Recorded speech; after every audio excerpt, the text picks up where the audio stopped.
On today's episode, we're sitting down with Alexandra Paez-Ferreira, a passionate perinatal mental health advocate specifically focusing her time supporting Latinx and BIPOC parents. Becoming a mom to identical twins came after years of devastating infertility issues. We'll hear how Alex's difficult journey to motherhood has fueled her dedication to the perinatal population by encouraging others to advocate for themselves, to speak up about how they're really feeling, and by holding space for healing. The views, thoughts, and opinions expressed in the I Am One podcast are the speaker's own. Tuning into this podcast is not a replacement for therapy or any other form of professional help. Our discussions cover personal stories of perinatal mood and anxiety disorders and may feel triggering to some listeners. Your number one priority is to take care of yourself. So if you are in need of help, please reach out to the PSI Helpline by calling or texting HELP to 1-800-944-4773 for help in English and in Spanish. At PSI, we want you to know you are not alone, you are not to blame, and with help, you will be well. Okay, let's get on with the podcast. Alex, welcome to the pod. We are thrilled to be sitting down with you today to hear some of your lived experience and also hear about the exciting ways that you're supporting folks in the perinatal period now. So thank you for being here with us. Oh, thank you for having me. I'm really excited. I've always been on the other side of the mic. Like I have interviewed people, but I never been on this side. So it's a little bit nerve-wracking. Is this our first podcast host that we are also interviewing? Have we had any other hosts on yet, Emily, that you can remember? If you want to call me a host, I really appreciate it. We will call you a host. How many? Because you did a handful of episodes, right? Yeah. So the podcast, the idea actually came before the pandemic. So my idea was for a YouTube channel. I'm Latina, so we like to cook. We like to share stories while we're cooking and we're eating. So the idea was basically to create like a channel in which I will invite my friends who are mothers and we will kind of like cook and share recipes. So that was the idea. But then the pandemic happened. And I think I stopped because then I decided, why not add another master's degree to my arsenal of You know degrees? what? I am not busy enough. Let's do another thing. Yeah, let's do another thing on it on top of everything else. You know, we're in the middle of a pandemic. What else can happen? So I bet on the school bet on me, and here I am. 3 years later since I got accepted, 1 year later since I graduated, I became a licensed social worker. Woohoo. Woohoo. Great. I mean, I didn't even have to ask the first question. Usually I just say, hey, can you give me a little introduction? You very smoothly went right into it. And Alex, you have kids of your own? Yes, I do. So I have identical twins. They're going to be 6 years old. So a little background, a little context on that one. Yeah. So I have fertility issues coming out since 2007. Oh, wow. And then I think it went on for like 10 years after 5 miscarriages. That is a long journey. Changing doctors here and there because nobody was giving me answers. Or because one of the things, this was back in 2007 when it all started. So back then we didn't know anything about perinatal health and mental health issues, none of that. And, they were kind of like grabbing themselves. Well, you're young. So when I had my first miscarriage, I was 25, 26. And they were like, well, you're too young. You are going to be able to have one eventually. I was like, okay. And then based on statistics, you kind of like go on to have 2 or 3. By the third one, they're supposed to take it more seriously. But by the third one, nobody took it seriously. I was like, something's happening. There is this I don't want to call it coincidence anymore if I'm miscarrying at 5 weeks. Something is happening at 5 weeks and nobody seems to care. Each time it had been at the same time frame. It had been at 5 weeks. Oh, well. At that point, that was the third one. When it happened, it was 5 weeks, 6 weeks. And they were like, well, it just happened. You're young. This are very common, blah, blah, blah. And I was like, no, this is not happening. And then it happened a 4th time. That's when I was like, you need to do something about it. You need to figure out why. So this whole idea of like bedside manners, listening to the patient, that was me throughout those 10 years until I finally was able to get referred to a very good OBGYN. And she was like, this is your fifth miscarriage. At this point, all my miscarriages were done through DNCs. And she was like, I am going to do this as the last one because you're not supposed to. Because if you really are going to go on, eventually you're going to have children, your uterus is going to be so weak that it's not going to be able to hold the pregnancy because of all these DNCs. And I was like, okay. So on the fifth one, she was the one who, again, biopsied the pregnancy. And that's when she noticed there was a discrepancy in chromosomes. So she was the one who was like, you need to go see this person, that person, that person. And from there, everybody was like, well, we have to do some more testing. You have to get your chromosome tested.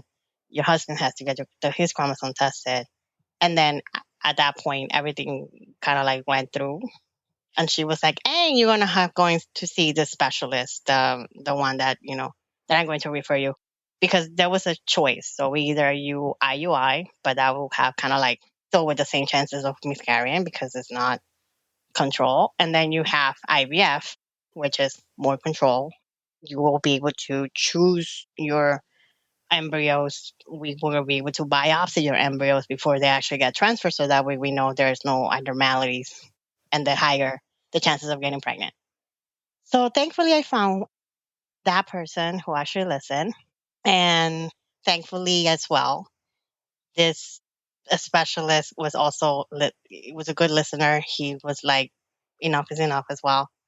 And he pretty much did a whole treatment that eventually I was able to get on my first IVF cycle.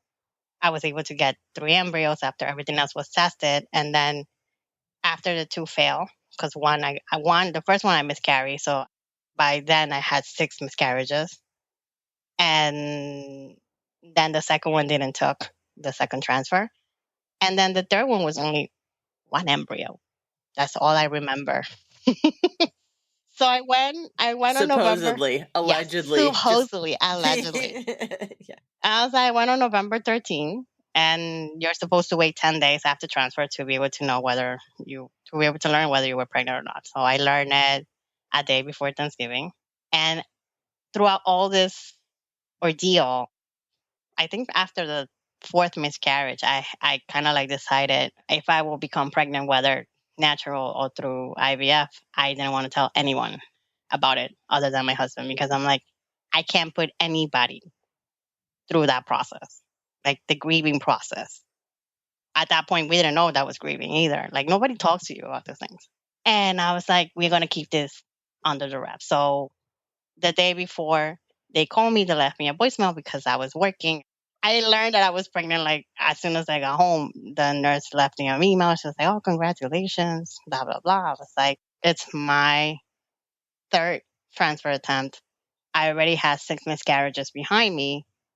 And at this point, hearing the word congratulations, you're pregnant, instead of make me kind of like elated or us elated, because he was next to me when we heard the voicemail, it was like, here we go again. We're going to go into this roller coaster. Like we're supposed to be happy, but we're not. It's almost like this like sharp intake of breath that you then are going to hold until you feel comfortable enough to exhale. So the day of Thanksgiving, we sat down.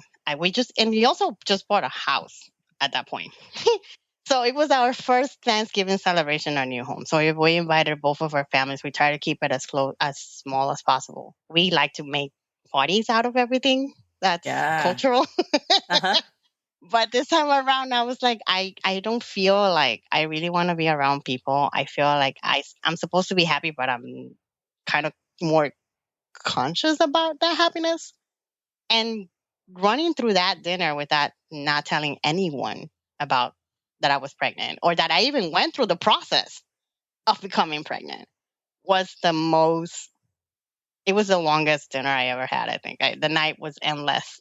So 10 days later, I went for my first ultrasound, and I remember the doctor, he was doing whatever he needs to do, and he's like, can you please hold your breath.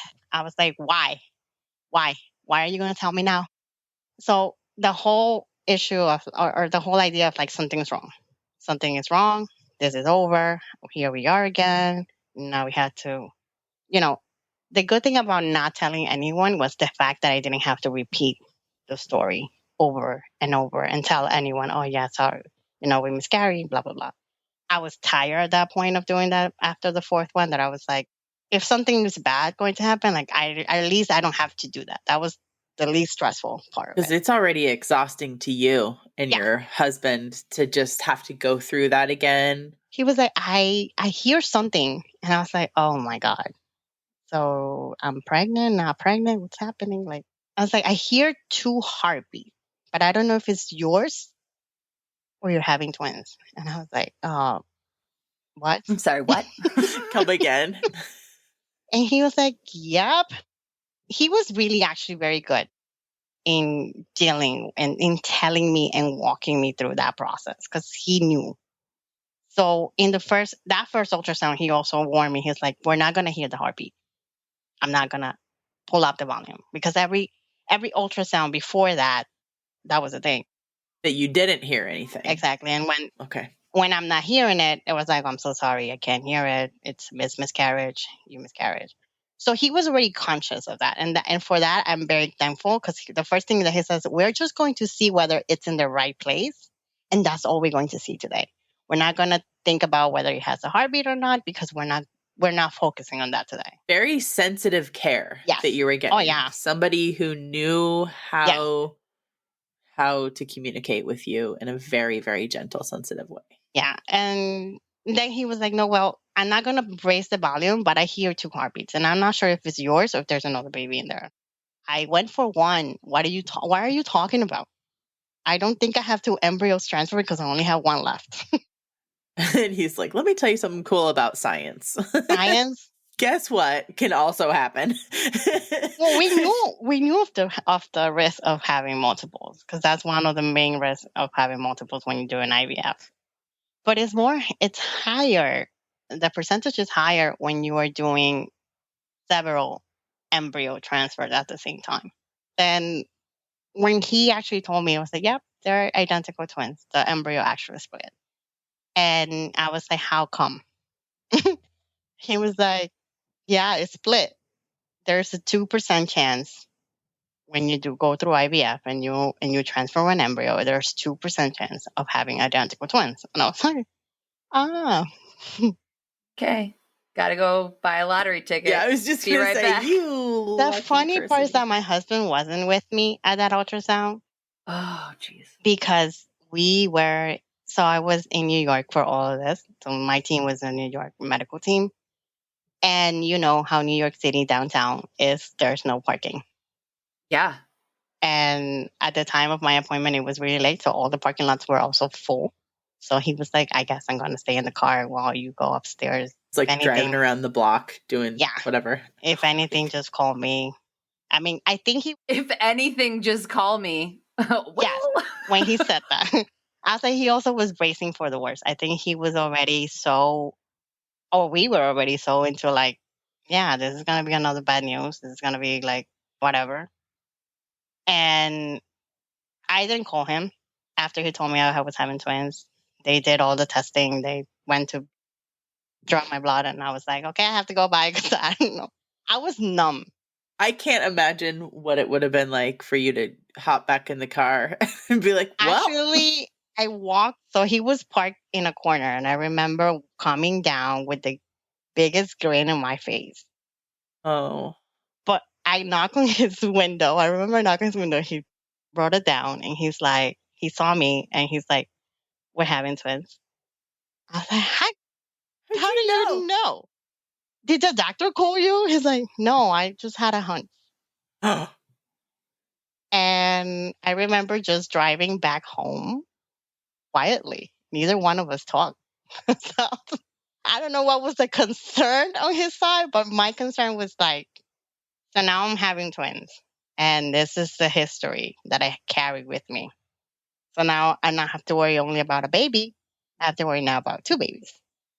And the whole idea of my body being able to handle two babies at the same time. It was comical, but at the same time, it was like, okay, so now we're here. Now what? That's a lot of excitement and worry. And I can only imagine that like your mind was racing with all kinds of different thoughts and feelings in that moment. Yeah, and I was also wondering and concerned about when I was going to be able to break this to the family, because at this point nobody knows. Right. And culturally, there is this thing, at least with on my end in my family, that if you drink with someone pregnant, it's because that person is pregnant. That person is 100% pregnant. So my mother, I remember in the midst of all of this, we were doing something in the house, because I remember coming back to construction in the house. I don't know what we were doing. She looked at me, top, bottom, top, and she was like, I had a dream 2 weeks ago. About house construction? I was like, about what? She was like, I dreamt that you were pregnant. Are you pregnant?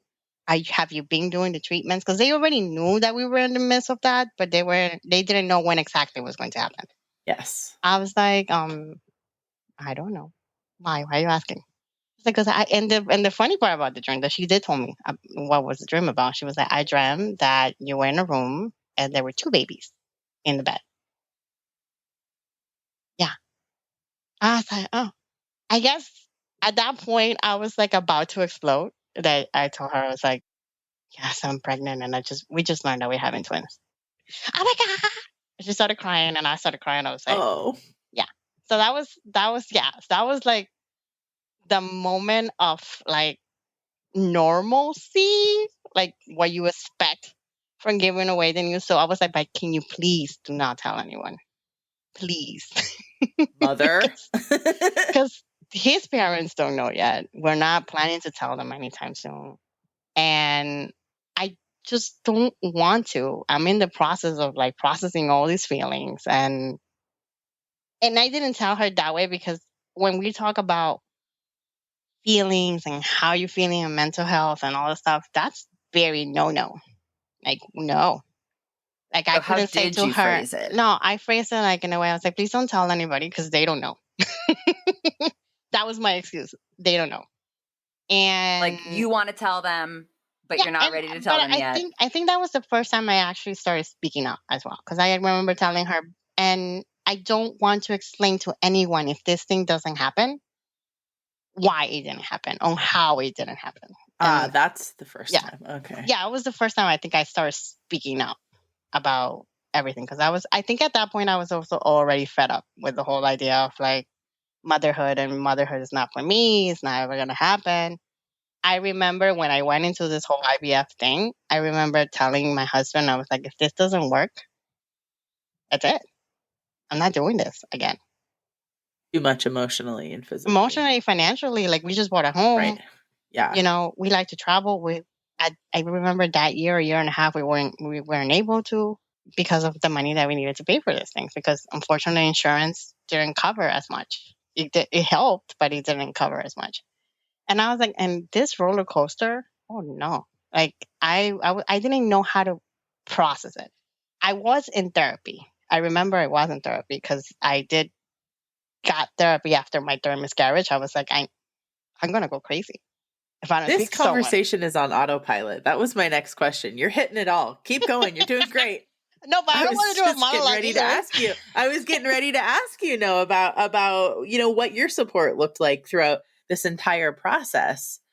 So you had a therapist? Third miscarriage, I didn't have one. Oh. So I actually was already in social services at that point. And I was working with youth, and I was working in a health clinic, where we will receive teenagers who will come in and get a pregnancy test, and I have to talk to them about options while I'm in the process of trying to make a family, and I'm in the process of miscarriages. So that was fun. So was that so heavy? Did that weigh on you? Like just emotionally? But now that I know more, and now that the whole idea of perinatal mental health is out there for everybody to know, I didn't know how to identify, like how to call it, or whether, yes, I was, there were points that my professionalism kind of went out the window. There were points that my face would tell it all. I wouldn't be verbally saying, if I were you, I wouldn't do it. I wouldn't choose abortion. But there were moments in those, at least in the first 4 miscarriages in that time frame, that my face will say it. And I feel like my boss actually kind of like caught on, because I had to come clean with my boss. I'm like, I can't come in today because I just went to the doctor and the doctor told me my pregnancy's over. Do you really want me to be there trying to be all present for the kids when I'm not even in my own physical, emotional presence in myself? She was like, no, you can stay home. But I think it caught on to me, because I remember in one of those supervisions, because we usually have weekly supervisions, she was like, you need to get help, because nobody had complained at that point, which was what I was fearing. I was like, oh my God, somebody came to complain. But I told them, because, coercing a person to not do abortion is not a good thing. It's a no-no in company policies when you're talking about options. And for me, there was a point that I think I unintentionally, it wasn't even like I wanted to tell or talk, but it was like I was already so fed up at that point that nobody was giving me an answer as to what was happening to me. And here I am and talking to you about your options. I'm like, so I guess she caught. But you didn't have me. options. No. Like in your scenario, you were trying to have options. Like you were trying to be able to be pregnant and stay pregnant. And I remember that conversation with my supervisor. Was like, why are you such in a hurry to have a child? I'm like, hello, stereotypes, woman.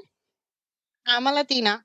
I'm already 20. By that, I was 27, 28. So all these miscarriages happen in the matter of two years or 3 years. And you're young, and at least in terms of like what the doctors say and what the science says, like there's no reason that someone in their 20s shouldn't. And yeah, why are you such in a hurry? Like, why is it that you want to start a family at this point? And I was like, because where I come from, not having a child at 20, 25, it's kind of looked weird, My grandmother had, 8 children by the time but she was 20, 30, between those ages. My mom had me when she was 20. For me, that was like the MO of my life at that point. I was like, now, thinking and reflecting back, I was like, yeah, what I was in a hurry for? Like, I could have traveled. I could have gone to so many places. I could have traveled while my knees were still good and, they didn't pop when I was going up and down. Yeah, I get you. But, and then it comes to that point, or at least I learned this in therapy. So, yeah, by my 4th miscarriage, I was like, I need to talk to someone, because it's not only affecting me personally. I remember also having problems in my relationship because I didn't know how to deal with my grief and his grief. And that's when I actually learned that men grieve differently at miscarriages. So I remember talking to one of my coworkers, and she was like, you can call her and give her a call. She's available. So that was back probably in 2008, 2009. And I recently kind of like terminate services with her, like literally like 2 years, like a year ago, mostly. So I have been with my therapist for like as long as I remember. Wow. And then you graduated, I guess, from therapy? No, I feel like I still have a lot to heal. It's not a process because unfortunately, so I had my twins. Nice. It was a textbook pregnancy. The doctor was like, you're short, you're overweight. Be careful with gestational diabetes, high blood pressure, preterm labor, like all this is going to happen because you're short and overweight. And I was like, can you stop seeing that? Please, really. Got it. Thank you. Check. Thank you. I got it. Like, yes, I know. Like, I can see myself in the mirror that I'm overweight and short. Like, that has been my whole life. But fortunately, none of that happened. And also, there's this high risk that when you're having twins, there's a very high chance. My twins were sharing a placenta. So there's a high chance of twin-to-twin transfusion. coming from this medical history background of miscarriages, of whatever, and then I have to pay attention to every single little milestone that goes through pregnancy.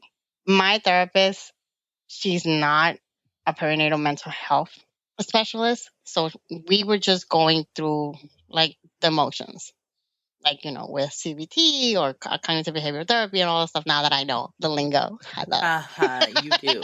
I know exactly Yes. what she was trying to do with me. I was like, yeah, I got you, I know. I see what you're doing here. So it wasn't as specialized, like, and then I started learning about all this perinatal mental health specialists, and I was like, maybe when, of course, because it's costly, you have to pay for it, and some insurance don't cover it. So that's why I'm waiting to see if my insurance kick in and see if I'm able to get one that actually specialized on this type of things. Even though I'm like 6 years postpartum, I'm still healing a lot of wounds that haven't been able to heal. Yeah, because I think like having the right language and skill set and knowing the type of space that you have to hold for someone, because it is different. Yeah. Like, I mean, you can talk about feeling anxious or feeling depressed, but when you talk about that in the context of this journey to try to become a mom, it doesn't look the same. It doesn't feel the same. Yeah. And especially because one of the things that I feel is like in this pregnancy with my twins, my body kind of like reward me in a way. I didn't have anything wrong with them. Everything went perfectly fine. I used to talk to them and say, your eviction notice is for July 2nd. Stay there until July 2nd. Well, at least until June, July. That's what the doctor, when I actually got the date, I was like, you're staying there until July 2nd. You're not moving out of there. You're just managing their expectations right from the get-go, Good job. Yeah. Yeah, and they did. They did. Oh. Even though apparently every visit that I would go for monitoring for contractions or heartbeats, the machine will always read contractions. And the nurse will ask me, she was like, are you okay? I was like, why? I was like, you're having contractions. I was like, no, I'm not. And it's not because I'm trying to make myself stronger, and I'm not trying for these kids to come out anytime soon. Yeah, you just didn't feel anything. At the end of the day, by the time you're 6 or 7 months and you're having twins, you want them to come out because it gets heavy, and I'm short. And I have to walk around. I was like, yeah, no, not as, and she was like, are you sure you're not trying to be brave for yourself? I'm like, no, why are you talking about that? And I can see the machine going. I had the exact same thing with my first pregnancy too. They'd be like, do you feel? And I'm like, no. I got nothing. No. Not even pressure. She was like, no, you're not even feeling pressure. Maybe and she would kind of like accommodate my pillow. I was like, maybe you're sitting wrong. I was like, okay. 10 minutes later, she would come back and she's like, like the lines, like it was like an earthquake machine. I was like, yeah. I'm not. She was like, next time you come back with your back because you might probably have to stay in the hospital. I was like, I'm not. That's not happening. That's not. My biggest fear was to stay in bed rest. I didn't want to. Because I knew I was going to go crazy. And in a way that it would kind of like, my whole idea was like, I'm already isolating myself. During my pregnancy, I didn't went out because I was afraid that something might happen to me in the middle of something. My haven was my house, and I wouldn't go out unless my husband was driving me or I had someone next to me. So in case I needed to have an emergency, that person would have been able to take care of me. But me going outside just for groceries and maybe like a post office visit or whatever, and then come back really quick because I was like, nope, because one of the things that the doctor and I talk is like, listen to your body. And whenever I felt something weird, because at this point I was like so in tune with my body at that point because of all of the story that I have carried up until that point, I knew when things were not right. And I was like, listen to your body. And I was like, okay. And I will be at the grocery store, and all of a sudden I felt like a heart palpitation. I was in my anxiety. I didn't know that. Thank you, PSI. Now I know. I didn't know that. I was like, it's a heart palpitation. I know I'm not safe. I'm not feeling good. So I would just leave whatever I was purchasing, leave it there. Like, abandoning my cart.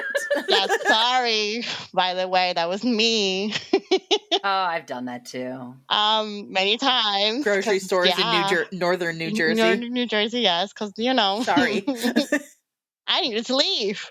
And then I would come back home and that feeling will go away.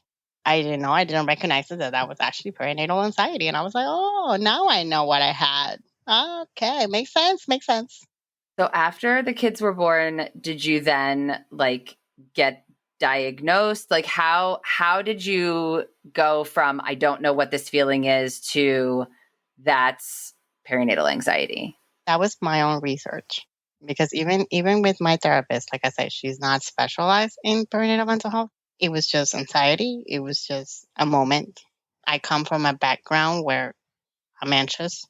I'm depressed. We knew in that relationship between therapy and client or patient that I could develop postpartum depression, but I didn't see it that way. And I feel it has a lot to do also with my cultural background. We don't speak about it. It's so stigmatized. And I was coming from a place as well of like, if I say something, I'm going to find myself ungrateful. I wanted this so bad that I finally got it, double the blessing. If we want to go into that religious and spiritual side of my culture, God heard my prayers and instead of giving me one, he gave me two. Well, who am I actually to come out and say, I don't like this. I didn't want this. And I was very lucky to have the village behind me. And even with that village behind me, I felt isolated. I felt weird. I felt alone in this process. Even though, because I felt like everybody was going through their own process. The grandparents, my husband, the aunts and the uncles, like everybody was like, okay, so now we have twins in the family. Like it was kind of different processes. And I was like, who am I to kind of like put my own feelings, my own emotions and tell them, hey, look at me. I'm not happy because I'm going to be kind of like looked at as very ungrateful. You wanted this so bad. Now you have it. Deal with it. And it's part of that culture. It's part of like, we don't talk about feelings. We don't talk about emotions. Keep it to yourself. Whatever it is, deal with it. So most people, at least most people in my family didn't know that I was going to therapy. We don't talk about Bruno. No, we don't. Yeah, you're right. Bruno is the hard feelings. We got to talk about it, man. Like, let's do the thing. That song makes me cry. And then the other song, the one with the stronger sister. I don't remember her name. It has been a while since I watched it.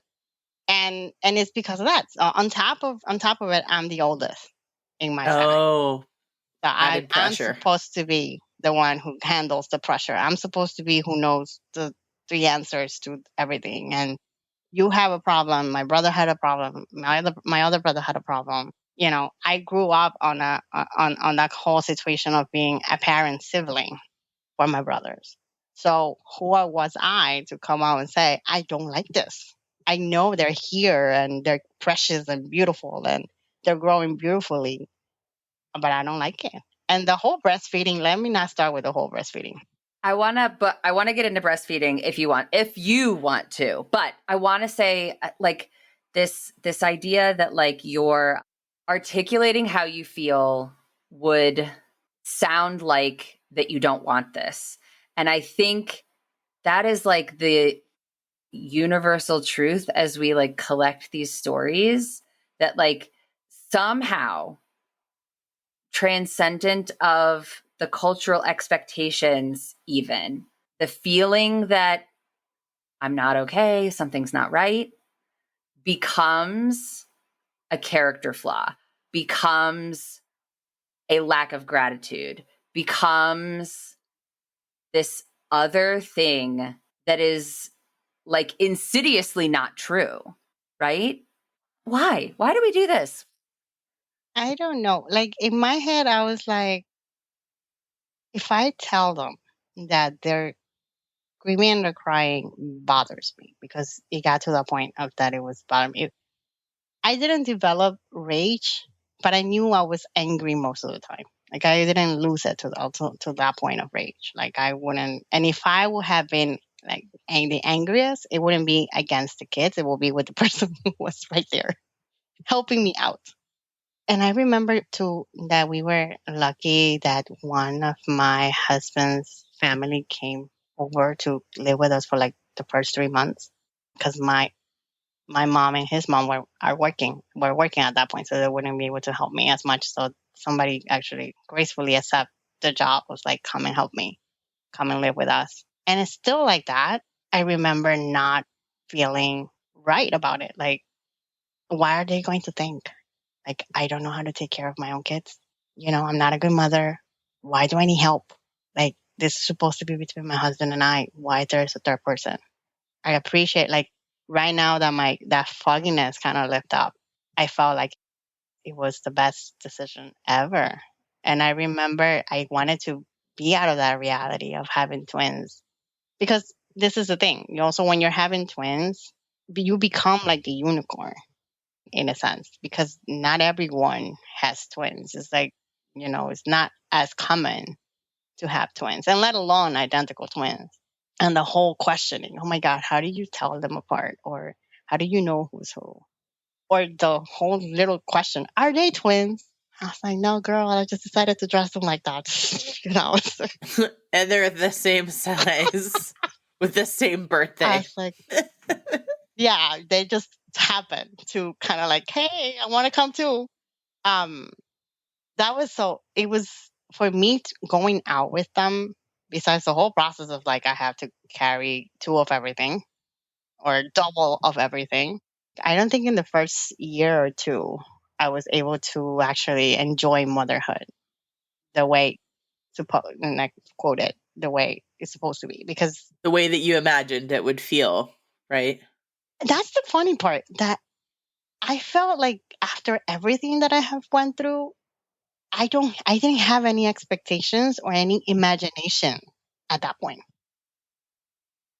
The whole idea of like, you're going to have a baby and you're going to be pregnant, everybody's going to be showering you with that went out the window at a certain point throughout the whole ordeal. That when I actually I remember when I went into my baby shower, I kind of like went in late, and not because on purpose. It was because I was afraid and scared that it was becoming a reality. I was looking the other day because I was checking videos. You know how Google tells you, oh, this happened 6 years ago. Yes, And memories. Yes. And there's this video that apparently is still living in my cloud of me recording for 4 minutes, crying my eyes out because I was afraid of the 20-week scan. And you can see the anxiety. And I was like, maybe I should post this. Because, maybe I should post this. Maybe this is the reality that you go through. Call it whatever you want to call it. It was anxious. I remember it now, and I want to cry because that was what I saw. Was like, yikes, damn. I was like, who let me get pregnant and not get more help than I needed it? Because I was concerned about the twin to twin transition, and I'm concerned that on the 20 weeks that we're going to be able to see it.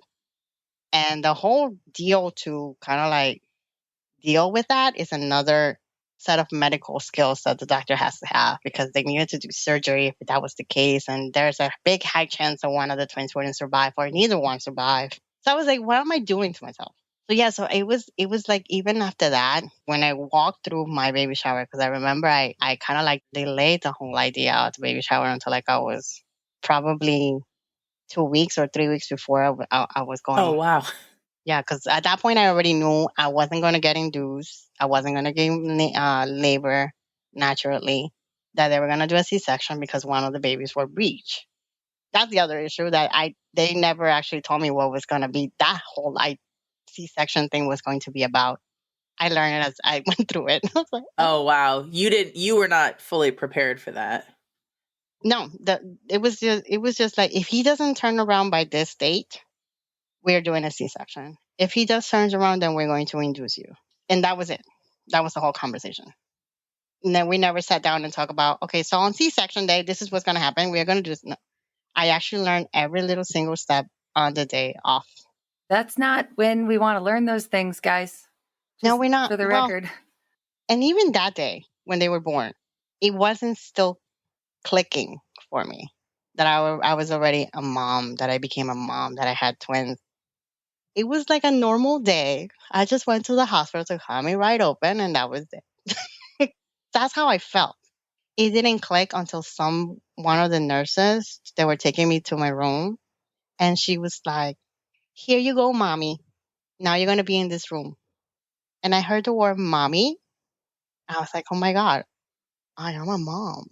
But then, of course, there's always that roller coaster I was talking about in the beginning. So I became elated by the word mommy, and then it went down the hill again because they told me they're in the NICU with no date of discharge.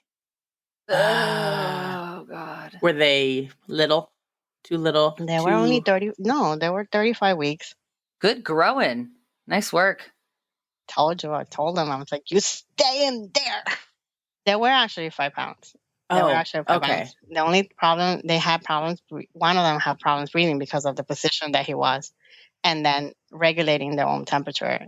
But I guess hospital policies play a lot in these things. Yeah, for sure. Yeah. And they were like, we're not letting them out until they're ready to come out. And you're like, what does that mean? Like, don't. Another unexpected thing, right? I feel like there's a lot of them not telling you the whole thing. 4 days later, coming out of the hospital empty-handed. It just brought back all those years. Right. Where you come out of a hospital, of a clinic, and they tell me, sorry, there's no heartbeat.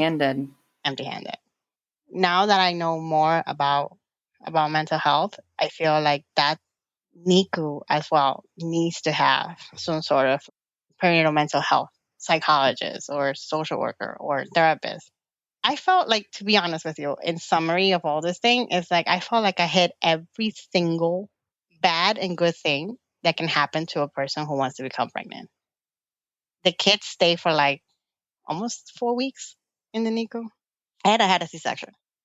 And during that time, during your pregnancy, postpartum, while they were still in the NICU, did anybody ask? I mean, they were kind of checking on the kids' vitals, but were people asking how you were feeling, or was it, do you wish that they had? I mean, I just keep thinking like the focus was probably on making sure that these babies were born, right? Yeah. It's actually the first time that I actually thinking about that question, because I kind of reflect back on those days.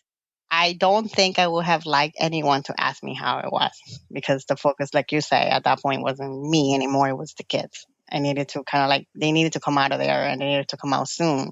Would I want it now if I will go into that situation again? I believe so. The NICU is not a place where you want to hang around. My kids, thankfully, they didn't need a lot of special services, but you will see a lot of kids that needs that. And you kind of like leave every day on their endurance 3 weeks and a half. Pretty much you get used to the whole ding dong or the whole heart rate going up and down. You wake up in the middle of the night because you have a phone call from the nurse telling me that one of the kids, it's called Brady, which is basically the oxidation and the heart rate. They both go down. They're not breathing and their heart is not beating. And until that doesn't happen within in a time frame of 5 days, that's when they get discharged. They got to do the car seat test too, right? Like that's where they put them in the car seat, make sure. They both pass by the time, because they got discharged separately. So one got discharged first and then the other one got discharged later. And that was another issue there as well, of not being able to be in 2 places at the same time. I had the baby in the house, and then I had my husband with the other one. Grandmas are like going in and out whenever they were able to. And I'm like, that's my baby. I know I have to be here for this one, but also I wanted to be there for that one. And I remember the night before the second one was about to be discharged, he had a Brady in the middle of the night. And I went in the morning, I called, because I usually call when we were on our way, what do you need from us to bring? Because we were able to bring stuff back then. This was in 2017. And she was like, I'm so sorry, but he's not leaving today because he had a Brady in the middle of the night And policy is that until they don't get one in 5 days straight, they're not going to get discharged. It was a lot. And then on top of this, they were not going to let me take the baby home unless I had a pediatrician already in place. Nobody told me this until I actually heard it from the NICU telling me, you're not taking him until you show me that you have an appointment tomorrow. I was like, are you kidding me? So in that middle of the afternoon, late in the afternoon, when most of the clinics close at 5 or 6, so it was 3 o'clock, 4 o'clock, I had to find a pediatrician. And I found one from my culture. I was like, she's going to be good because she understands Latinos. And I remember calling her and she was like, yeah, we can see her. We can see him tomorrow. So I show her that I have the appointment. He gets discharged that afternoon. We go next. And the first thing that comes out of her mouth is like, are you breastfeeding? I was like, well, I'm trying, but it's not. Nothing is coming out, or a little is coming out. And let me tell you my story. This is not the only baby. This is part 1, 2 parts. Uh-huh. And the other one is in the NICU. And yeah, I have been like this for 2 weeks and a half, and I've been stressed. And I feel like she wouldn't listen to me. Well, you need to try better. You need to try better. You need to try better. And I was like, and every time, and I was like, you know what? Yeah, I need to try better. I know I can. I know I can pump every 3 hours. I know I can wake up in the middle of the night, even though I have to wake up at 6 or 7 and leave out of that door whenever I had a chance to go visit the other one, come back because the other one needs me. Yeah, I can do that. I can. Like at that point, I was like, super mom now. powers. Yeah. Let's get this. Like we got here. Let's continue. And then I came back with the other one, got discharged, got him the appointment. Are you breastfeeding? Girl, can you ask me how I am first and then you can ask me if I'm breastfeeding? I never advocated. And that was one of the issues as well. Like they don't teach you or they don't tell you that. Remember, this is back in 2017 when no one was telling you that motherhood or pregnancy or postpartum was the real deal. Like everything was pink and roses. And, you're supposed to wake up, those little signs that they put with the woman pushing the stroller with the leg up. This is not it. And that also kind of feed the whole idea of like, if I say something, I'm going to sound ungrateful and I'm going to sound like a crazy maniac that doesn't know how to be a mom because you're not supposed to. I remember my friends who were moms after that. After like a year or two, they became moms themselves and they were like, the hell you didn't tell me this? Why you didn't tell me this? I was like, because I didn't want to scare you. I feel that that's the reason why we don't talk about this enough because I didn't want to scare you and I don't want to feel embarrassed about telling you because I don't know. And then you have to deal with somebody else's feelings about how you feel.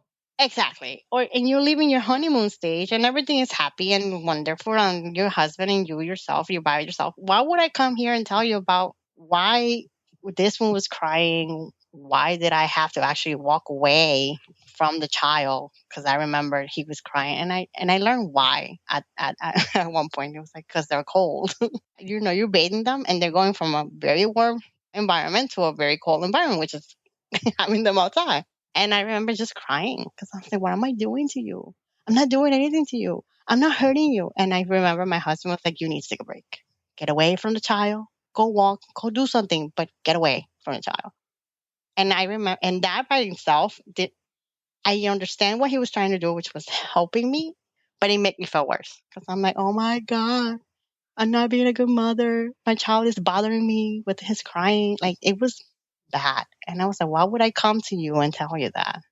Yeah, like you were feeling overwhelmed and overstimulated because of the crying. And then he came in, I'm sure, hoping to be able to be like, hey, I've got this. But it didn't either come out that way or your brain didn't let you hear it that way. And so what you heard was like, I don't think you've got this. So I've got this. Exactly. Our brains are a messy, messy place. And that's why I tell you, like, I feel like, yes, therapy helped me to deal with me, not to deal with the space that I was in. Because lo and behold, I remember on my 6th week postpartum check, the doctor was like, "Are you planning to have more children?" And I was like, "Are you new to this, or you really read my chart?" I mean, I can if I want to. I can become pregnant because I have been pregnant before, and this is my what at that point was my 7th pregnancy. But yeah, it doesn't come easy. So, and twins, hello, no. Yeah, we're already I got a talking lot about it, going you know? on. Yeah, I was we like, were can thinking you wait about like it. 6 months and ask me that question again? But unfortunately, I was like, this is the only IVF I'm gonna do. I don't think I can do another one. I mean, it wasn't as bad as people put it in forums when I was researching that all the side effects and all that stuff. It was very easy. I think I'm one of the luckiest that I didn't felt beyond of fatigue and a little weight gain. Anything else beyond that wasn't happening to me. So I was like, oh, I can do this again. But then the emotional toll that takes with that, it's what I'm not doing this anymore. And if this Just doesn't because work your body could out, do it physically doesn't mean Doesn't mean you have to. yeah. that you should put your mentals through that again. Yeah. And I was like, I'm not doing this again. And if this doesn't work, that's it. I remember telling my husband, you're going to have to deal with the fact that it's you and I and our dogs. And the dogs actually came from that idea that I was so wanted to be a mom that I kind of like put that mother feeling because I treated them like a children in a sense. Yeah. And yeah, unfortunately, I end up having the twins. A year and a half later, I find out that I was pregnant. 6, 7 weeks, I had a miscarriage right in my appointment. Oh, I was actually wow. on my appointment to see the ultrasound to see if there was a heartbeat or something. At that point, I decided to stay closer to home. So decided to look for a doctor here in New Jersey. And I was like, crap, I'm going to have to explain to this person from the beginning Yep. everything that Here's my has happened. history. Yeah. Yeah. And while I was waiting for her to come into the room, I started miscarrying. She was like, you are miscarrying. I was like, yeah, I know that. Hello. I see that. I can see it. And, send home. And then 2 years later, so this was after the pandemic, I had another 2 miscarriages. And I remember when I went for my appointment for the last one because I continued to see the same OBGYN. I was like, I'm not letting you go. Wherever you go, I'll go. And when she saw me for the last one, she was like, the difference in this time around is that my miscarriages were considered miscarriages because they were not leaving my body. Oh, They would stay there until we say so, until we were actually taking action. Right. And she wasn't, and she didn't, she's very reluctant to say, I'm not doing another DNC on you.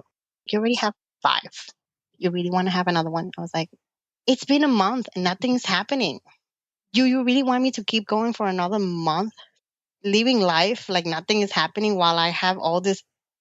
And she was like, no, decided to go with be on medication. And that's something that I don't wish, not even to my worst enemy, to be honest. And I had to do it twice. What were your symptoms? So if I never actually felt contractions with my twins, I think I can tell you how contractions really look like and feel like, because and I remember the last one. The good thing about it is that I didn't have to go and finish the process with the DNC because the pills actually worked. And I remember for the last one, it felt like it wasn't going to work because remember, at this point in time, every time I'm going through a pregnancy, I'm not telling anyone. It got to the point that I decided not to tell not even my husband. On the third one, I actually hold the news for like 2 weeks before I decided to tell him. And the reason why I decided to tell him was because he wanted me to move a couch. And I was like, oh crap, I'm going to have to tell him. I don't want to. I need you to sit down on that couch real quick. And I want to sit on the couch that you think you're moving. No, words don't come out. And if this was a surprise, actually, I wasn't expecting it because it was 6 months after the second miscarriage after the kids. So everything went went through the medication route and you have to go to your doctor to make sure that everything came out. So I went probably 2-3 weeks later after I did the medication.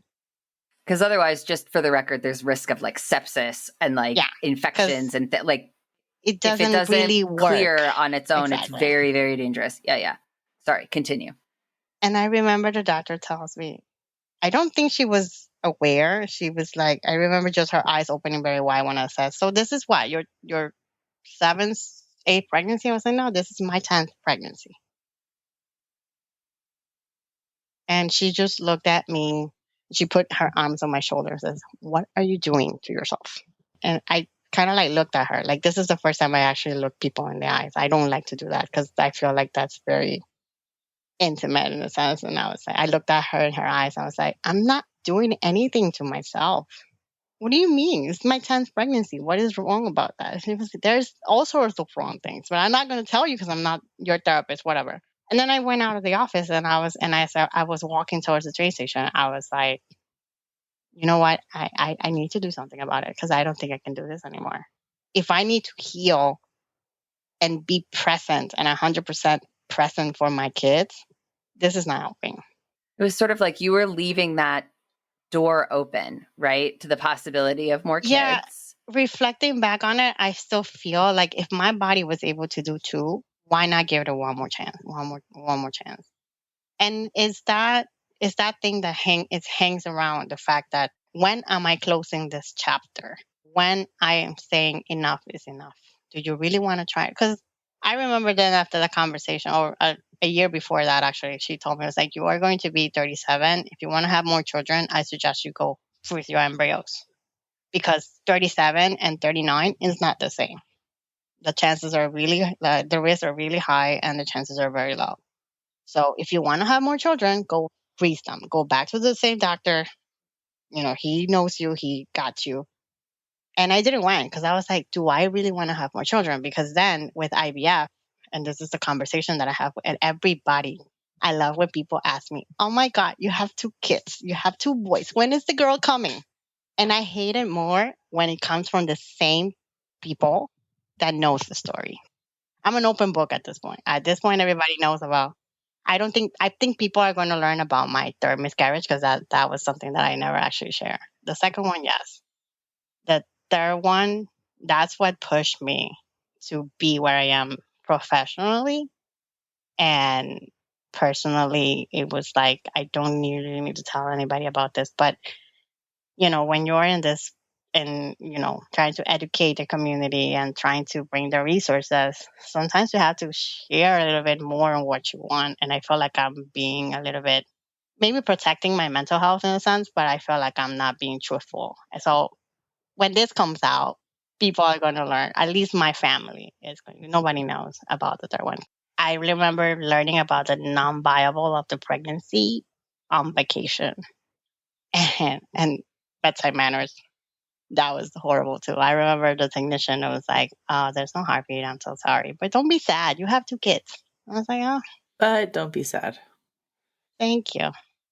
But don't be sad because it's going to make me uncomfortable is what he or she really was thinking.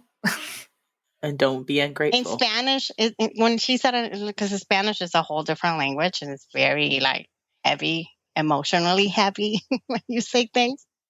They sound a little bit like very heavy. I was like harsh or?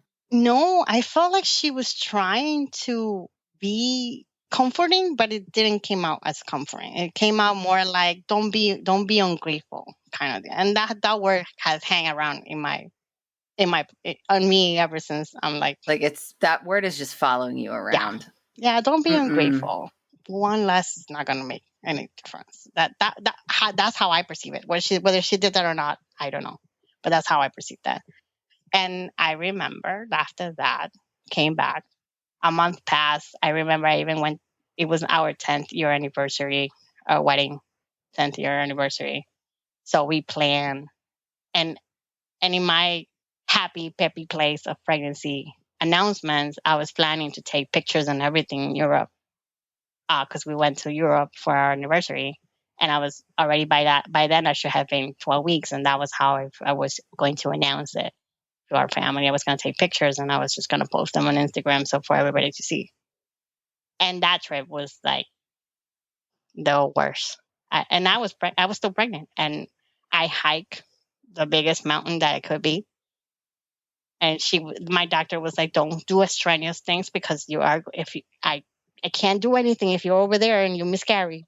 You're gonna have to go over there to a clinic or something." So, on top of knowing about COVID and COVID policies and how we needed to get around, I needed to, in each city that we were going to be in, I needed to identify and learn how to approach the emergency room of a hospital or a clinic in Paris, in Italy, in Right. Spain. So you're like just in case. learning critical sentences in multiple languages. Yes. So that, yeah. And my husband was like, "You sure you want to do this?" I was like, "Listen, ever since we embarked in this journey, for some weird reason, on every miscarriage that I had or every bad news about whatever, chromosomes were not good, whatever, coincidentally, we were always traveling the next day or the next week." And I was like, coincidentally, we came back from our summer vacation and we had that week off from work. Well, he had it from work. And he was like, "We're going to Europe." This was way before we learned about the pregnancy. So we already had scheduled the whole week. And I was like, "What are you going to do? You're going to cancel everything just because we're going through this?" I'm like, "No." And in my head, or at least when I kind of think about it, I was like, I was hopeful that they were wrong. The technician in Dominican Republic and the doctor here in the U.S., that they were wrong, that this was still going, because my body didn't want it to do anything with it. And I was like, probably when I come back and I go back to the doctor, poof, it's there. There's a heartbeat, everything is okay. So that was I felt that was mainly the reason why we decided to travel. She didn't. When I told her, I was like, "Well, I just came back and I'm leaving again." She was like, "Oh yeah, travel bug, huh?" I was like, "Well, the border's open. What do you want me to do? It's apparently the pandemic is over at this point. It was 2021. Yeah, kind of. So we get Quote able to unquote travel. over. Everything is cheap. Everything is cheap, so we have to take advantage." Yeah. And so I'm not advising against it, but you're really gonna have to learn where everything is, just in case you have to go. Yeah, that was part of the homework before we left. How to say where's the closest clinic, or if there was an emergency number that we can dial. Where was the closest? Just generally speaking, that's like actually really smart. Like anytime you travel to another place. Yeah, but I never did it. This was actually the first time I was doing it. I was like, this is weird. And then over there, I was like, I am not going to let this ruin the trip, especially it's a very special trip. It was very well thought and carefully thought out and made. And I didn't want to be like the party pooper in this sense. And my husband was trying to be very accommodating and stuff. I was like, "No, I want to do that hike. I want to hike." And in a sense, it was like, for me, it was the best and the worst hike of my life. Because once I got to the highest point, I understood that everything was over. And I needed to come down of that. This is the last one. Yeah. Now, how I decided to close this chapter of becoming a mom, it's been a struggle. It's been a battle. And it doesn't help the fact that people come and ask me, "When are you having a girl?" I'm like, "Girl, I'm almost 40. What do you mean?" Okay. Also, I've been through I had two boys first, and then I did have a girl. I did not have difficulty getting pregnant though, so that was it's a very different story. But I feel like being disappointed or wanting the gender, the type of child that you do not have is something that like we really need to normalize and be okay with. If that's how someone feels, that is how that is, just hold space for it. But also don't, like, these people that are putting it on you, right? Like, they want you to want a girl. That have they asked you I feel like it's for us, for where we come from culturally, it's just a matter of curiosity. It's not about gender. It's a matter of curiosity. Oh, you have two. You're supposed to have five. I'm like, no, I'm not. I'm not. Not in this world. Not in this economy. Hello, not happening. So No, right? yeah, Listen, Have you no, looked and at the that's price of eggs? Jeez. yeah. But that's my excuse. Whenever they're, I don't. Every time they ask me about it, I don't go and listen. I have like I have like 10 pregnancies, only That's two kind of a kids to show lot. up for. Like, I'm not putting that on you. So every time somebody comes to me and asks me that question, I can say, I was like, I start joking. That's my That's your coping mechanism, coping right? mechanism. I was like, you're Yeah. kidding me? Like, hello, do you know there's no formula at all in Target? I don't think so. And for one or the other reason, I feel really bad after that. I was like, what's wrong with me telling this person that doesn't know me that simple curiosity is like, oh, do you want to have more kids? What's wrong with telling him or her the truth? But then you come and see all these people asking, oh, why you're not having children? Why you still not? Why you still motherless? Or is it your choice or you can't? Like, the questions are becoming more and more personal to the point that I'm like, a simple no will suffice. No is a complete sentence. And Hmm. also, like, you don't owe anybody an explanation, but also you don't have to protect anyone from your truth either. yeah, and you can say, but you are understanding how jarring, Alex, like that it would be for somebody in your culture or your family or, to hear. I don't think that I would like to experience another miscarriage. Did you know that it's been a long journey and I've had X number of miscarriages? And let me tell you, it is emotionally and physically tolling. Like that would, Boom. yeah, right? That would be Ask. that's hard. Yeah, that would be an uncommon thing for people to hear, right? An uncommon and I always think about. But we're trying to make it common, though. We're making it a common thing to hear. But would this person right? hold space for me? That's what I'm afraid of. Is it safe for me to share this information? Like, Or will they just like platitude you and like Yeah. say Oh. like whatever to you're make ungrateful. you That thing again, right? No, or the whole thing, I was like, oh, don't worry about it. You have 2 kids. My cultural way would be something like, well, God make things the way He should. So if He wants to give you 2, there must be a reason why He only gave you 2, and He doesn't want to give you any more. I have had those. That has been like, wow. or there's people that actually know of my story, and that's their reaction when I tell the real story. Like, it's really difficult for me to get pregnant and stay pregnant. And they go into that. Oh yeah, then God do things for a reason. Like, I'm still kind of like trying to understand those reasons. like, I mean, what does that mean to you? Also, science. on science. Oh yeah, I remember somebody actually commented something on Facebook, and because they were very excited that I was having twins. So just my husband actually announced it on his Facebook page, and somebody was like, "Oh my God, thank you, God, and this and that." And I remember I was so fed up by the whole spirituality thing, and I was like, "And science." That was my answer. And thank you to science, because yes, and the doctor who did the science. Yeah. It was a lot of people involved. This was not just me and my Team husband effort. in the room. There was a lot of people involved in this. So yeah, thankfully, thank you to those people as well. Like giving the like spiritual guiding light in our life full credit for things. Yeah. Sometimes it takes away the amount of work that you and your husband did. I felt that that's the reason why I answered that way. Right? Are you kidding me? Like, I don't need full credit, okay? Like, I am not almighty, but I would like a footnote or an acknowledgement somewhere.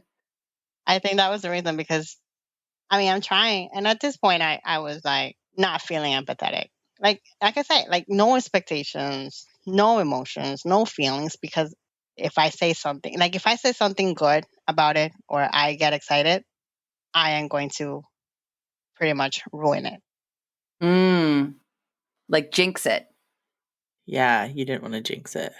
I'm going to jinx it. I'm going to jinx it if I say I feel okay today. Oh, how are you feeling, Alex? I was like, I'm okay. You know, I don't like to be the center of attention personally, ever since I'm a little girl. So being pregnant with twins, you don't want to be there. Yeah, that was very uncomfortable. Thanks to saying yes for being the center of attention today, by the way. Oh, I know. I have a feeling that there's going to be a lot of like DMs and messages. I'm saying, oh my God, Alex, I didn't know. I'm so sorry. I was like, you didn't know because I didn't want you to know. Okay. Friends of Alex that are listening, all you have to do is send her a DM that says, thank you so much for sharing your story. Yeah, don't need to That's respond. I just want to say thanks for sharing. It feels good when somebody says, I just want to say this here, and don't feel I'm not expecting you to message me back. Just I want you to know thank you, or I'm here.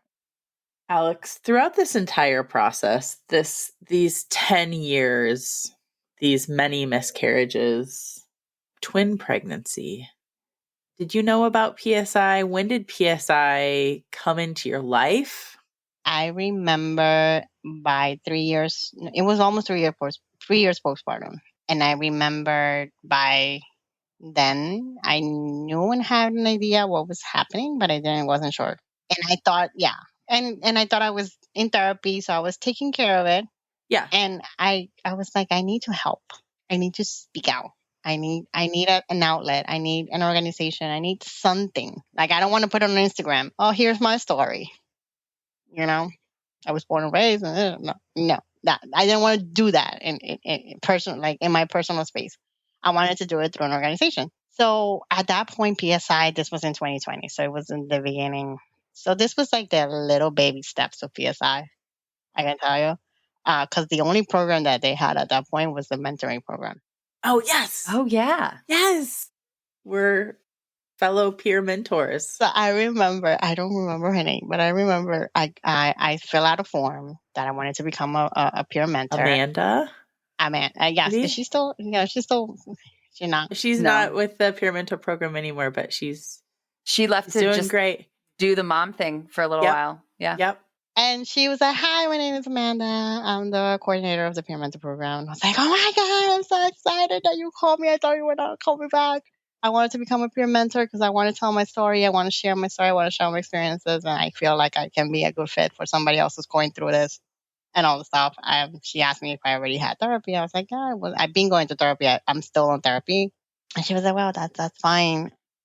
The only thing that she wanted to do was to match me with the person who was having or who had twins and was going through the same process. It would have been a better match. So I didn't get matched with this person until like probably a year later. When I was matched, she called me. She was like, I'm so sorry, Alex. I haven't kept in contact with you because I've been wanting to match you with a person who actually went through the whole process of having twins. Yada, yada. And I remember I was already in my third semester of my MSW. And because I'm super mom, I decided to took on it. And You're like, yeah, sure. I remember I was in a break. I was waiting for my next class to start, and I pick up the phone. I didn't recognize the number. You were literally between classes. Yes, and I was like, well, what you doing now? I was like, well, see, I'm nothing. I'm free. I went back to school, but I don't think school is gonna actually it's not gonna get in the middle of that. Unfortunately, it did, and I wasn't being present. For your peer. For my peer.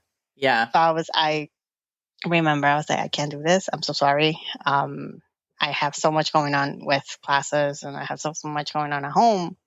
I thought I was going to be able to juggle it, to handle it all. And unfortunately, I didn't. So she was like, well, there are other things that you can do on PSI. Now we're growing. At this point, it's 2021.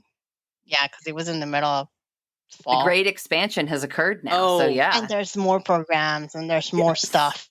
At that point, I learned that they had the People of Color Alliance for perinatal mental health professionals.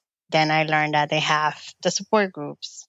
That didn't happen until recently that I joined as a volunteer for facilitating a support group for Latinx and mothers and birthing people. So I do those twice a month, nighttime, 7:30 p.m. How's that been for you? I feel like it's a very safe space. My job is to create that safe space, to hold that space for other people that are going through their postpartum period, and in a safe space, and we can be also culturally sensitive as well. Oh, 'Cause yeah. I feel like Absolutely. that's a People lot. understand that Yeah. that this is not something that you would go to your extended family about, because it's just, And I remember when I joined PSI as peer mentor, then they started coming out with the PMHC certification. yes. But I did my training. So I also, besides joining the alliance, besides doing the PSI groups, I actually did both of my trainings. So I have my 2 day component, and I have my psychotherapy Your training. advanced training, psychotherapy. So now I'm Yeah, just waiting awesome. for the experience. Like, I'm waiting to fulfill that experience, and then hopefully in 2 years or so, being able to take the test and get certified and, pass it forward. That's awesome. Okay, I want to get into the lightning round because I have lots of totally unrelated questions for you. All right. I heard the lightning round there. The slow lightning round. Ready? Yes, I heard that yesterday. Are you ready for Lightning this? adjacent. Okay, go ahead. Okay. Alex, besides this podcast, do you have a favorite podcast that you like to listen to? What's your favorite one? They're in Spanish. One is Un Ratito Entre Mamás, which is basically moms who get together. They actually podcast from Ohio, so they're here in the U.S., but they're in Spanish, so they talk about everything about motherhood without any restrictions whatsoever. They say the truth, the real truth, and that's what I like. I was like, I Yeah. am going into this. I'm not sugarcoating anything. Uh-huh. And then, yeah, I kind of like yearn for mine. I wish I wish I have time now to kind of like restart mine. But Winding Over Motherhood is still out there if you want to look for it. Yeah. Yeah, shameful plug. Oh, You're allowed. we like hearing from you. Are you a fan of a book in your ear or a book in your hand? I'm still fans of book in my hands. So the latest book that I'm reading is called, I just posted it too. It's Unexpected Postpartum Memoir. It's from Dr. Emily Adler Mosqueda. So this book is very interesting because she wrote this book recently, and it's her second pregnancy. So she tells the story of her postpartum period on this second pregnancy, which was way much different from the first one. And the thing I like about it is that it talks from a cultural perspective on the, am I enough? Am I a good mother because I'm asking for help? Uh-huh. And This is relatable, completely relatable to your so collective I'm experience. in the middle of the book. Like, I'm reading like probably in chapter 5, and I can't put it down. What is your go-to for a quick mental break? Travel. Do you have any travel plans coming up? Do you have a vacation like in the future? I started a new job completely unrelated to perinatal mental health. That's allowed. But it's related to my profession. So I'm going to be working with an organization working with unaccompanied minors as a case manager. So because of that, traveling has taken place back because I need to earn my vacation hours. Yeah. Oh. You're on a little bit of a travel hiatus right now. So I'm just going to put a little pin in your ear that next year's PSI conference is going to be in Washington, D.C. So you could just drive right down I-95, swing by my house, pick me up, and we will see go you to D.C. at the conference. Yeah, because I'm not going to be able to make it this year, and not because of work. It's because that weekend is the weekend. It's my kid's birthday weekend. Oh, that's awesome! And also, Alex, next summer for the DC conference, it'll be later in July, so it's not going to be on their birthday weekend. Yeah, we will like see you. 2-3 weeks after. You see me. You will get Climb Team hugs. In person, not just virtual, next year in DC. It's a date. Alex, do you have a favorite parenting hack? The one that I established myself since 2016 was go with the flow. Don't expect anything to go a certain way. Go with the flow. When I learned that I was having twins, everybody was like, "Oh my God, now you have to put bedtimes, now you have to put nap times, now you have to make a schedule, you have to do this." And I remember I was like, you know what? I'm not. There's a boundary. I know there's a boundary somewhere in there, but I'm gonna let my kids tell me what they want to do to a certain extent. Right. Yeah, we understand. We know who's in charge, okay? Oh yeah, they're in charge. I Alex, what is one way that you will show yourself some love today? It's a very hard thing for me to do. I am gonna have to be honest. I've been learning within this process that I have been going around in the past 3 years. Radically love for me doesn't come easily. So it's something that I'm learning. I don't have, like, if you tell me right now, go sleep or something, I wouldn't do it because I'm learning. It's been a while. Like, I feel like in the past 3 years, I have gone through the process of changing certain things, setting boundaries, trying to speak up, trying to advocate. And I felt like if you want an answer for that, I feel like learning to advocate for myself is how I will show my love. I was just thinking, you are loving yourself by speaking your truth today. Yeah. And you're already doing it. I think that journey of like learning to listen to what you need is for me so very relatable. Like, I am happy to pretend that I don't need anything. Everything's great. Totally I'm fine. Learning how to advocate, learning how to speak my truth. And it's something that I'm still learning. And I feel like I'm getting better at it. Emily, you want to hit Alex with your I have new my famous most important question, which is, how do you take your water? Ice, no ice, bubbles, no bubbles, flavor, no flavor. You prefer your water in the form of coffee. Do you not All prefer? Yeah, are valid answers. Do you like juicy water? Right. I'm being very health conscious. So I'm doing some changes, lifestyle changes. So I flavor my water with electrolytes, like flavor like a little electrolytes. packet. Yeah. Stir it up. That's my favorite too. I can't drink unflavored water. And if I drink it unflavored, it has to have a lot of ice so I can chew on it after. Yeah. Oh, Team Ice. Yes. Thank you so much for sharing your story, for sharing what is like such a long and vulnerable, like I want to acknowledge that the process of telling it is not easy. Mm-mm. And that we are really, really glad that you were willing to share all the truths with us. And I thank you for giving me the space. And it's something that I feel like if I can come out with something out of this conversation, I have told the story many, many times. And every time I tell it, it brings tears to my eyes because for me, it's I was processing and I was healing. And today I actually didn't shed a tear. I thought I was like, oh my God, I'm going to need a lot of Kleenex and I'm going to need, because I'm pretty sure I'm going to cry when I remember this moment. And I feel like for me, it's a sign of that healing has started. And, and that I can become very truthful of a painful story with its ups and downs and highs and lows. But the fact that I haven't shed a tear, for me, that would have been a sign of weakness at one point in my life. And today I feel like it's a sign of conquering, in a sense of telling my story. I was moved by your story, and I was definitely, I was shedding a tear.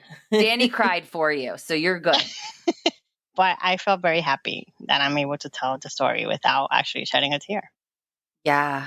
I think there's a big difference between telling a story and reliving all of the moments of a story. And is it feeling like that you were able to tell it without reliving all of the moments? Yes. Not taking away. All I can, to clarify that is like, not taking away those moments and what they meant at that time. But yeah, definitely. They're not flashbacks anymore of a moment in time. They are actually stories that are there to be told, that are there to be shared. So that way, if there's someone going through them, they feel relatable. They feel like, oh, this is happening or happened to somebody else, so I'm not alone. This is happening to me, so this is not me feeling all kinds of sort of like, oh my God, I'm weird or I'm crazy. And that's what I try to, accomplish in the next chapter of my life. Thank you so much.